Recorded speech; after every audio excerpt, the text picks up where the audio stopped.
Rob Coleman, and welcome to Bulletproof. You guys know what this program is all about. Bulletproof, where we spotlight individuals from all over the world who are entrepreneurs, who've been in business for themselves, and through it all, they keep going. They never quit because they understand that success is based on laws, not luck. And Bulletproof means we never quit, we never give up. And I'm so happy to have on the show today Mr. Andre Roberson, all the way from Kansas City. Welcome to the show, sir. Well, man, thanks for having me, man.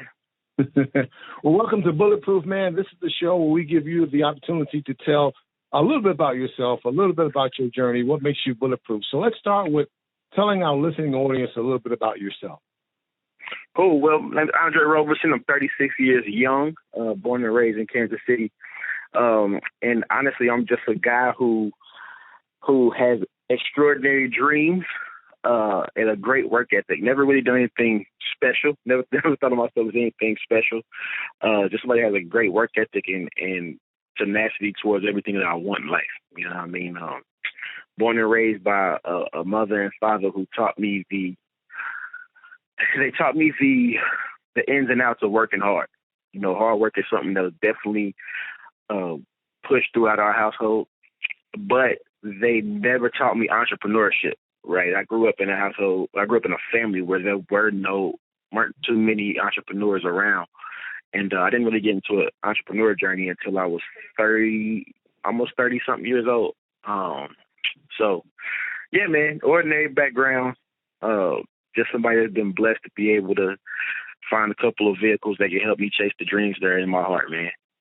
Awesome. You know, we're not shy around here when it comes to mentioning the business, the opportunity that you're doing. We're not shy about that at all. So tell us, cool. The name of the company that you're with now and how you got introduced to it. What made it happen for you? Definitely, man. Well, the company I'm involved with right now is Real Ventures. We have a team here in Kansas City called Team Throttle, which is like our own little sector of that conglomerate. And I got introduced about 4 years ago, man. I was already an entrepreneur in the field of sneaker customizing. I started my own business a few years ago of customizing sneakers, and I did pretty well in doing that, man. I was working with celebrities. I did a pair of shoes for Kevin Durant, a couple of local rappers, and stuff like that. So as that was growing, I had reached a place where I was still working my full-time job and trying to get that business off of the ground, and I was working about 85 hours a week. Now, I'm somebody that has a wife and 2 kids at home, and working 85 hours a week was something that was not getting me where I wanted to go. Right? My relationship with my wife was falling apart. My relationship with my kids wasn't going well, but I never saw them. And so a real good friend of mine called me. He's one of the deacons at our church. He called me and said, man, I got something amazing I'm working on. I want you to come check it out. And I went out, checked out the information, man, and when I saw the way to be able to have more fun, more freedom, and more fulfillment through having a passive residual income, my eyes lit up. Like my heart jumped out of my chest because it showed me a way to be able to have time freedom, which is what I wanted most.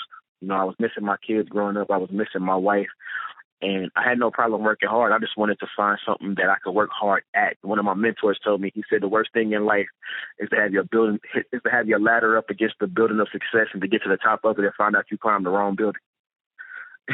So he said, you got to find something that can get you what you want. And he asked me this question directly. He said, if you become the Michael Jordan of what you do right now, when it comes to customizing shoes, what I was on time. So if you become the Michael Jordan of that, does it give you the time and financial freedom that you want? And I told him no. And he asked me, why do you continue to waste your time there? And so that got my ball rolling when it came to finding new ways to be able to get home to my family, man. And so that's been my passion, my drive for the past 4 years is just continue to do what I do to get my family to the place that I think that we deserve to be at, you know. You know, Andre, I was listening to your story there, a great story, and I was listening to you, and I was going to make a statement to say, you know, you are a rare breed, but I'm going to flip it and ask you, are you a rare breed? And what I mean by that is, you know, we all run into people like yourself, who have their own dream, and like you mentioned, you know, you had your own business. And then somebody called you, one of your friends called you and said, hey, take a look at this business.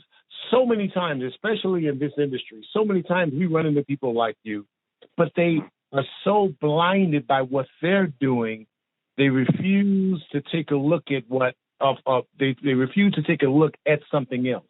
What made you do that? I honestly think it was God's timing. That I told somebody the other day. I said, "There's nothing like being at rock bottom that make you real open minded." Right? It's hard to get from the amount of an entrepreneur, somebody who does their own business, especially if they're starting up and trying to get it off the ground. If it's going well, it's hard to get their attention because they're focused on making it better, right? And so what was going on with me was my business was going well, but my personal life was trash. And so I was at the worst part of my life personally. And because of that, I was seeking something different, right? I was still working hard to get my business going because I was like, maybe I can get this to pop somewhere. I just didn't know where it was going to pop at because I was one of those self-employed people. I had no employees. Because of my work schedule, I couldn't bring somebody in and teach them how to work with me because I work at night. You know, I would go to work. I would go to my job from 5 p.m. to 1:30 in the morning. So anybody that I would want to bring on to try to train them, they're at work during the day when I'm off. They're off work when I'm at work in the evening, right? And so I didn't have a time where I could train somebody to do the business with me. On top of that, even though my business was going well, I wasn't making enough money to hire somebody else. So I was pretty much at that point in my business where it was going just good enough for me to keep doing it on my own, but it wasn't going good enough for me to be able to expand it. And I didn't have a vision or a goal of how I was going to expand it because of my time restraints. And so when somebody showed me something I could do on a part-time within that and just build something that could get me freedom, that was what took my attention from what I was already building to where I am now, right? So I tell people all the time, there is no special words you can say. You can't say the right thing to the wrong person. You can't say the wrong thing to the right person. I just happen to be the right person at the right time, or everything was orchestrated for me to see WZ at the time I saw it. Wow. Awesome. Good stuff. Real good stuff. Yeah. Well, let me ask you this. You know, being bulletproof, share, if you would, a time in your business right now, the business that you're currently in, where you hit a wall, but you kept going. Oh man. I hear walls. One thing. Okay, I said this when I first started. I said that I'm nothing special. I wouldn't consider myself anything special. If I do have one superpower, I think is that I'm just too naive to quit. Like, I've been doing this business for 4 years, and one of my mentors told me a long time ago, he said, if you haven't reached a place where you've thought about quitting, you haven't done this enough yet. Well, apparently I still haven't done it enough because I have never in my 4 years thought of quitting doing this, because my one superpower is this. I stood in front of a room full of my family and friends when I first saw this information. I told them, look, I have found what I want to do. I found a way to get freedom. I found a way to give my family the lifestyle that we want. I don't care if anybody in this room joins me or not, but I want you to know where I'm going. And I meant that, right? There was 14 people at my first event I had one person sign up out of that entire 14. But I thoroughly meant to all of my family and friends, I don't care if y'all do this with me. I'm doing it with or without y'all. And so when people jump into our business and they say, and, you know, do their 3-step setup and say, hey, well, I'm going to do this with or without you, and then 3 people tell them no, and they quit because they get discouraged. I don't understand that. My mind just doesn't understand how that happens, because that's not how I think. That's my quote unquote superpower, right? Mm-hmm. So within my business, I've hit plenty of times where business was just not moving. I know what year is this? 19? Hey, I would say for about 8 months in the middle of 2018, me and our team went on a run. We were showing people every single day. I mean, showing. And there was a 3-month period in there where we showed people every single day and nobody joined us. Like not a single sign up for 3 months. And we just kept going. Like, I just kept telling the team, hey, well, I kept telling the team, well, this is the thing. You got to think like a farmer when you're here. You can't think like an employee. You got to think like a farmer. You plant seeds. You don't even plan for them to sprout until months from now. And I remember coming to St. Louis to see you guys when Roscoe came to town. I remember driving down that morning because I had got off work at 1:30 that morning. I jumped directly in my car, and I drove straight to St. Louis from work. Now, mind you, I hadn't been asleep since 9 o'clock a.m. Friday morning. Wow. I went to work at 5 p.m. I got off at 1:30 Saturday morning, got in my car, and drove straight to St. Louis. Got to St. Louis about 5, 6 o'clock, sat in the parking lot where the venue was at, and took a 2-hour nap before I went into the event. And when I went into the event, on my way there, I remember being so frustrated. I remember praying and saying, God, what is going on? Like, I had lost my current rank I was at, which was director. I had lost it, fell back about 40 people or something like that. I remember going to that event just frustrated, but praying and saying, God, I'm missing time with my family. I'm missing time with my kids. Something has got to happen here. Like, I can't keep just continuing to waste this time. I don't really feel like I'm wasting my time, but you know what I mean? I can't continue to keep doing this.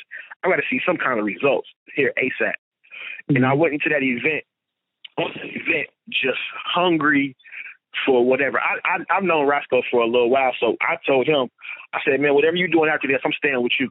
I might stay in your hotel room. I just need to be around somebody that can give me some answers to some questions because I'm working my tail off and it hasn't flipped. And that's one of the most frustrating feelings is when you're going to training and you're doing everything they're telling you to do and it's still not flipping yet. That's frustrating. Mm-hmm. So I went there. I made up my mind. Roscoe, I'm going to sit and talk with you. And he told me, he said, man, I'm getting on a plane and going back to Chicago as soon as I get out here. So I'm like, dang, what am I going to do? I sat in that training, and there was one nugget that he said. He was talking about doing the 3-step setup. One little thing he gave me to tweak, and I was like, that's what I came here for.